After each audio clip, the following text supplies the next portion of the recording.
په جوزجان، فاریاب او سرپل ولایتونو کې د سترګو د ډاکټرانو نشتون خلکو ته ستونزې پیدا کړي دي.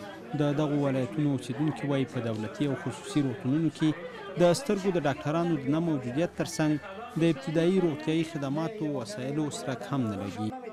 دکترها چشم نیست اینجا، حالا یک دو تا دکترهای نو آمده به خاطر همون آمدیم که شما یک نشان میدیم یک دکترهای صحیح در شبرغان نیست. تکلیف چشم داریم به خاطر میمنه از شبرغان آمدم. میمنه دکتر چشم نیست، شبرغان نیست، سرپول هم نیست. من پولم ندارم در خارج برم، پاکستان برم.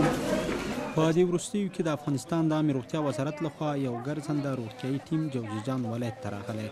د دې ټیم مسؤلین وایي چې په 12 ورځو کې له 200 نه زیاتو د سترګو په ناروغیو اخته کسان عملیات کړي او له 2000 زیات نورو ته یې روغتیایي لارښوونې کړي دي. ما البته سالانه حداقل ما 12 تا 14 بار سفر دارم در ولایت‌های مختلف، در ولایتی که دکتر چشم نباشه. متاسفانه البته در اینجا یک ولایت بی‌وضاحت هستند، مردمشان اکثرا محروم هستند، دکتر چشم هم در اینجا وجود ندارد. اکثر مریضای ما در اینجا میآیند کاتاراک داشته از وقتشان تیر شده، اکثریتشان عوض‌ها پیدا کردن. متاسفانه اینا یا بی‌وضاحت بودن که رفتن نتونستند در جایی که دکتر چشم بودن.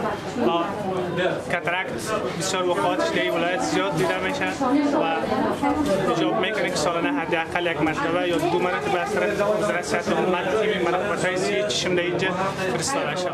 دا هغه بېوزله کسان دي چې د درملنې لپاره د جوزجان ولایت روغتون ته راغلي. دوی وایي د دې توان نه لري چې له هېواده بهر د درملنې لپاره ولاړ شي.